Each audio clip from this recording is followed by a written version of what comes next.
Boa noite e a paz do Senhor Jesus Cristo. A gente estava pensando em dar uma pausa. Passasse uns 13 dias sem colocar nenhum vídeo, sem publicar nada, nenhuma reflexão.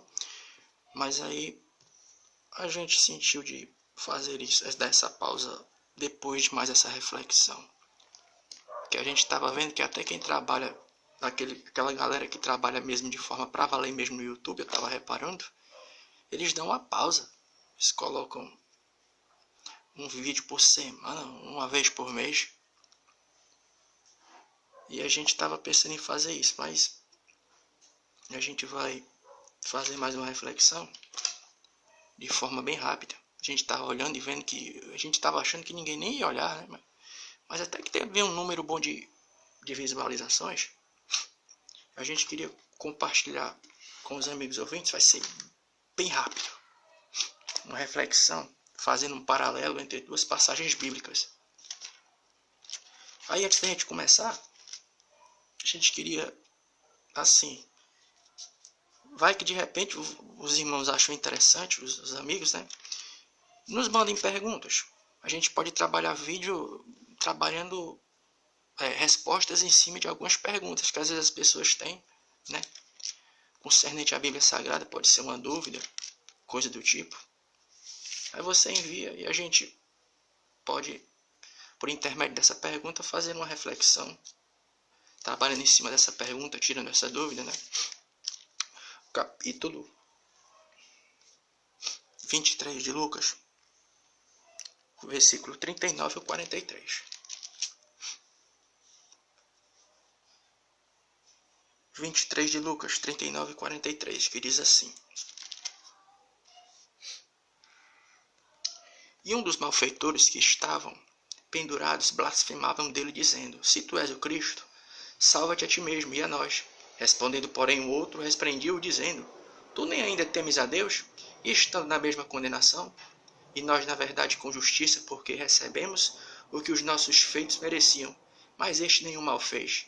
E disse a Jesus: Senhor, lembra-te de mim quando entrares no teu reino. E disse-lhe Jesus: Em verdade te digo que hoje estarás comigo no paraíso. Agora a gente vai fazer um paralelo com a passagem mais adiante. Lucas 24, o 13 e o 21. Lucas 24, do 13 ao 21. Os dois discípulos no caminho de Emaús. E eis que no meio-dia iam dois deles para uma aldeia que distava de Jerusalém, 60 estádios, cujo nome era Emaús. E iam falando entre si de tudo aquilo que havia sucedido. E aconteceu que, indo eles falando entre si e fazendo perguntas um ao outro, o mesmo Jesus se aproximou e ia com eles. Mas os olhos deles estavam como que fechados, para que não o conhecessem. E ele lhe disse: Que palavras são essas que caminhando trocais entre vós? E por que estáis tristes? Respondendo um, cujo nome era Cleopas, disse-lhe: És tu, peregrino, em Jerusalém, e não sabe as coisas que nela têm sucedido nestes dias?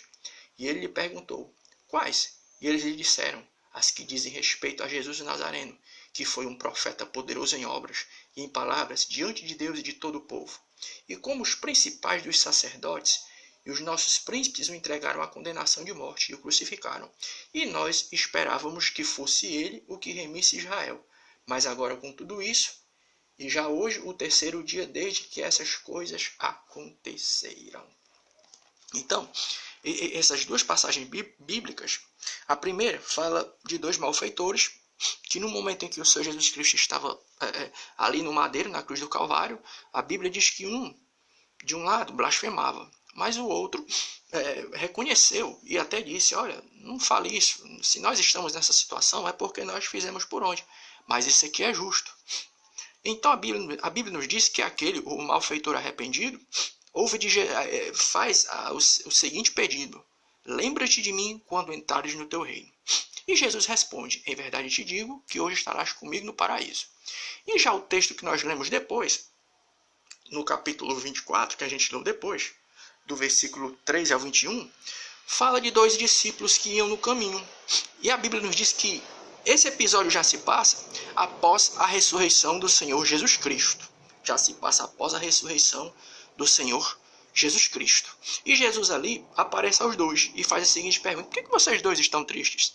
E a Bíblia nos diz que um responde, diz que eles estavam tristes porque aquele em que eles tinham depositado toda a sua esperança tinha tido a sua vida ceifada, né?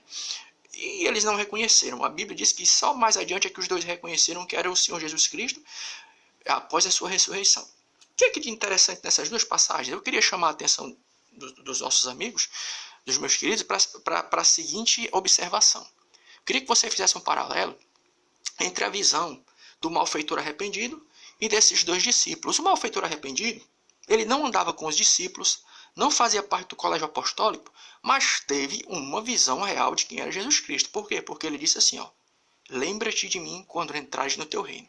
Ou seja, ele tinha consciência que a salvação dele, vida eterna, ela só poderia vir da pessoa do Senhor Jesus Cristo. Já os outros discípulos, eles estavam se queixando porque a esperança que eles tinham depositado em Jesus Cristo não era concernente à vida eterna. Eles estavam esperando de Cristo o quê? Um reino terrestre. Olha aí, os dois discípulos eram com certeza, eles faziam parte do grupo que andava com Jesus, mas eles não tinham tido uma visão real da missão de Jesus Cristo, que já tinha dado a entender que desde o início ele tinha vindo para fazer o quê? Ir para o madeiro e morrer pelos nossos pecados, para nos garantir o quê? A vida eterna. O interessante aí, eu queria chamar a atenção para você é o seguinte, olha aí o que é a pessoa andar com Jesus Cristo e ainda assim não ter uma consciência real da sua missão. De quem é Jesus Cristo? Muitos dos discípulos eram assim, andavam com Jesus, mas eles estavam esperando de Cristo o quê?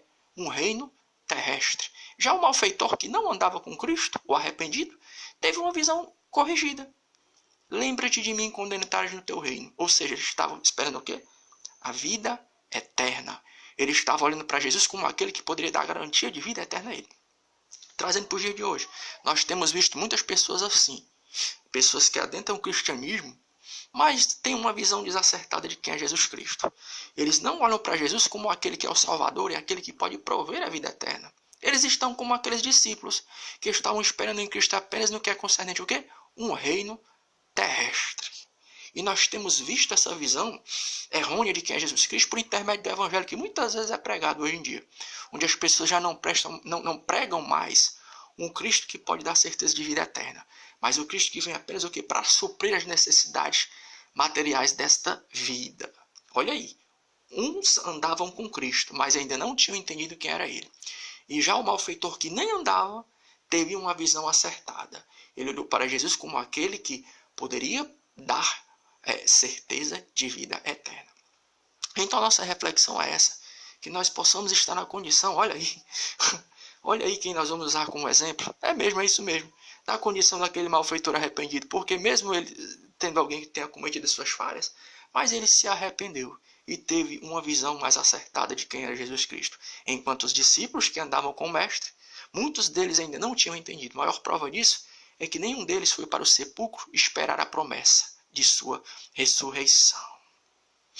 Então, que essa rápida reflexão nos leve a essa convicção de que somente em Cristo nós temos vida eterna. E se nós estamos pregando um evangelho, que seja um evangelho que venha a incentivar as pessoas a buscar a Cristo por intermédio disso, porque Ele é o Salvador e somente Ele pode dar certeza de vida eterna.